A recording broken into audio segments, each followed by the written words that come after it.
we will discuss about the two-phase locking protocol in short. Now, to ensure the conflict serializability, we implement the two-phase locking protocol. Now, in this particular protocol, each transaction issue lock and unlock request in two phases, growing phase as well as the shrinking phase. Now, what is a growing phase? A transaction may obtain locks but may not release any lock. So here transaction obtain the lock but do not release any lock. And what is the shrinking phase? A transaction may release a lock but may not obtain any locks. Now this is what at that particular transaction release a lock but no more lock request hit. Okay, now we can see say Ti is a transaction and capital T, when time goes on, capital T time goes on, the transaction T are asking for the locks. Okay, different locks. Now obtain all the locks in this particular duration, and after using all the variables, after the Ti must release all the variables. So when unlocking the first operation, it starts shrinking. Okay, now that means what? In this particular phase, in going phase, obtain all the locks, and after the first unlock operation, it enters into the shrinking phase. That means in this particular phase, the transaction releases all the locks. At that time, no more lock request. Are you getting this one? Now in this particular growing phase, transaction cannot release any lock. Okay, but once it start releasing any unlocking any particular variable, it enter into the shrinking phase, and it will enter into the release and it will release all the locks. Okay, now you can see one simple example. You can see one schedule, say T1 and T2, two transactions are there, and say schedule is S1. Okay, now here lock SA and read A and unlock A. Okay, now T2 needs to read that particular lock SB, read that particular variable and unlock B, no issue. Next locks XB, read B, write B and unlock B, because here we need to read and read, that's why it is exclusive mode lock. But here the transaction needs read and write both, but here it needs the exclusive mode. The question is whether it is in two-phase lock or not. The question is no. It is not. It is no. It is not two-phase locking protocol, because here in between that it asks for the unlock that, and after unlock it will ask for the another lock. Okay, so first unlock then lock, it is not possible in two phase. You can see here. So in this particular phase that you obtain all the locks. Okay, once it is in shrinking phase, no further lock request. Now we can see this particular example. Now both are same thing. So lock X, read this one, then lock XB, read B, write B, read B, write B. Now I can see here locking these two variable A and B, then first of unlock this one. Okay, so here it is unlock then lock, and here first of all apply all the locks. Okay, and after that means what, this point to this point, it is what, it is growing phase, and this point to this point, it is what, it is shrinking phase. So this is what, growing phase from this point to that point, and this point to that point, it is what, shrinking phase. So transaction have all the permission, all the locks here, and here unlock starts here. After that, other transaction can apply the lock X, and that can read this particular variable and unlock. Now for this transaction, this is what, growing phase, and this particular part is what, shrinking phase. Are you getting this one? Now in simple two-phase locking protocol, two limitations are there. Now deadlock may occur. We can see the deadlock may occur, and cascading rollback also may occur. Now deadlock may occur. Already you know what is deadlock, and cascading rollback is also a problem.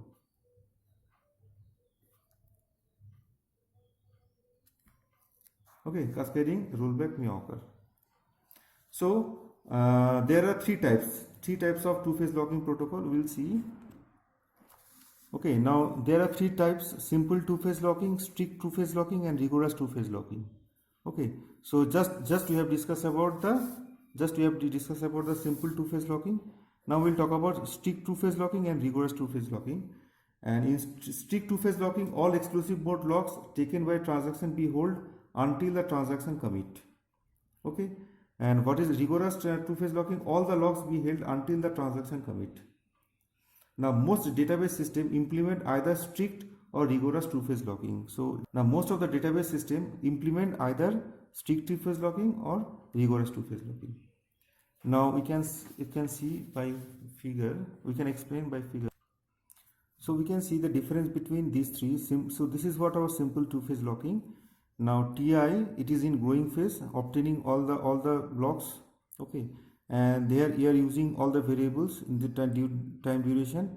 Now when apply for the first unlock, okay, now it enters into the shrinking phase. So it releases the locks. Are you getting this one? Now after that it commits. Now if it is a strict two-phase locking, you can see in this particular TI, it is the growing phase. Okay, so in this particular growing phase, obtain all the locks and hold all the exclusive lock till the commit operation. This is what our commit part. So till the commit operation executed, it holds all the lock operation. Now the transaction may release the shared mode lock, but must hold all the exclusive mode lock. Now if it is a rigorous, this is what our example of rigorous. In rigorous two-phase locking protocol, this is what TI transaction obtain all the locks and hold all the exclusive and shared mode lock till the commit operation. Till the commit operation, the rigorous two-phase locking protocol must hold all the lock. It will not release any another lock. It will not release any variable. But here in strict two-phase locking, it releases the shared mode lock but hold all the exclusive mode lock. But in simple two-phase lock, it releases both shared mode lock and exclusive mode lock as required. Okay, now we can see these three examples, these three schedules. Say this is what our schedule 1. Now the two transactions are there, T1 and T2. Now log SA, okay, that means we have to read this one. Then log SA, both are compatible, so no problem, read A. So both the transaction can read these two variable. Now log XB, because T1 needs to read and write, and log XB is there, and it is what? Log unlock B. So it releases unlock B, and after that here T1 still is using in his shared mode. The A variable is in shared mode or lock in T1. That means what? T1 can read this particular variable A, and after that unlock A and commit. And after this one, so here unlock B is there. That means what? T2 transaction can apply for this particular lock. So for reading and writing, and unlock B and then commit. Now we can say this is not strict or rigorous. You can say, see here, unlocking the B in between this particular duration. Okay, in the middle of the transaction, here T1 is unlocking the B variable, which is in exclusive mode lock. That means what? This is simple two-phase lock. This is not rigorous as strict. Are you getting this one? So in between the transaction or during the transaction, the T1 is releasing the B variable which is in exclusive mode lock. So this is not strict two-phase locking. Now you can see here log A say read that particular shared mode lock. Okay, log XB means what? Exclusive mode lock on B variable, and then unlock A. Now unlock A is okay because we are not releasing the exclusive mode lock. Then log SA and reading this particular variable. Now suppose T2 needs to read and write the B variable, so must apply for the exclusive mode lock for B variable. But what? T1 is holding this particular this exclusive mode lock on B variable, so T2 can't get this particular permission. Okay, so T2 cannot read and write the B variable.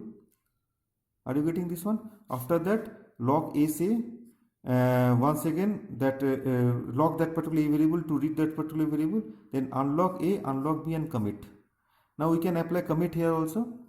So we can see here, this is what the example of strict two-phase protocol, because unlocking the exclusive mode lock only after using all the variables, only in the shrinking phase.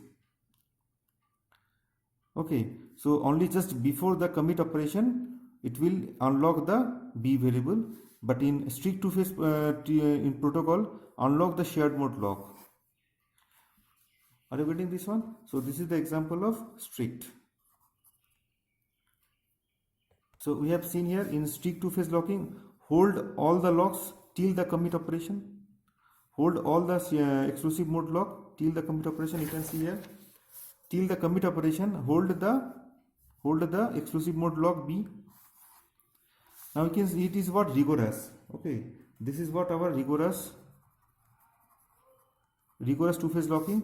So it holds all the shared mode lock and exclusive mode lock till the commit operation, or hold all the locks shared mode or exclusive mode lock till the commit operation. So this is the example of rigorous locking, because it holds all the shared mode or exclusive mode till the commit operation. But this is what strict mode, because but in strict mode lock it holds only the exclusive mode lock, not the shared mode lock. Okay, because A is in shared mode lock. But in simple, it can release the any of the mode, any of the lock, okay, in between in the shrinking phase.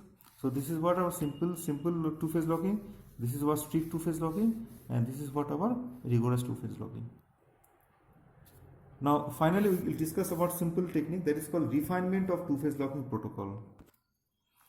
Okay, now after that we will talk about refinement of two-phase locking protocol.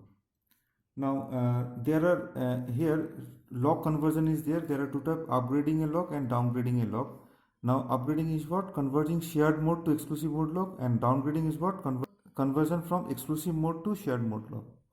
Now we can see this is what our this is what our growing phase, and this is what our shrinking phase, and this is what two-phase locking protocol. This is what two-phase locking protocol, and we can apply upgrade conversion while in the growing phase, and we can apply the downgrade conversion only in the shrinking phase. Now we can see one simple example. Say two schedules are there, S1 and S2. In S1, two transactions are there, T1 and T2. So log SOA1, that means what T1 needs to read. Okay, after some time T2 asking T2 needs to read A1 variable. So log SA is what? So requesting for shared mode, both are compatible, so no problem. T1 and T2 both can read the A1 variable. After that, log SA2, that means what? T1 needs to read the A2 variable, and simultaneously a T2 variable, T2 transaction needs to read the A2 variable, so asking for shared mode. So both the modes are compatible mode, so no problem. After that, logged SA3, that means what? Need to read this particular variable, and at the meantime T2 releases this A1 variable. So it is what we can say unlock A1 releases the A1 variable, but T1 needs to read this particular variable, write this particular A1 variable. So issue upgrade A1. So upgrade A1 means what? It is in shared mode, now it is in exclusive mode. That means what? T1 can write the A1 variable too. Okay, now if you use exclusive mode here, that means T2 transaction cannot read this particular part. So we delayed this one, we delayed this particular part, and if we apply upgrading and downgrading, that means we can increase the concurrency. Okay, now we can see here in another schedule T1 T2 transaction is there. So locking X A1, read that variable, update the variable, and apply the downgrade. If you apply downgrade means what? Now it is in exclusive mode to shared mode. That means what? Other transaction can use it. Now other transaction use it, T2 can apply the shared mode lock and can read that particular variable. Now if you don't apply, downgrading means what? T2 cannot apply for the shared mode and cannot read this particular variable. Okay, so if you use downgrade operation conversion, that means what? We increase the concurrency. After that, now downgrading means what? It is in exclusive mode to shared mode. That means T1 still can read that particular variable. Now T1 can read that variable and unlock that variable. That means releases that particular variable A1, and T2 may apply the upgrade. Now T2 needs to write that particular A1 variable. update that particular variable, then can apply for the upgrade A1. Now it converts from shared mode to exclusive mode lock, and then can write the variable also. Okay, so that is what upgrading and downgrading the locks, and that is another particular video. Thank you very much.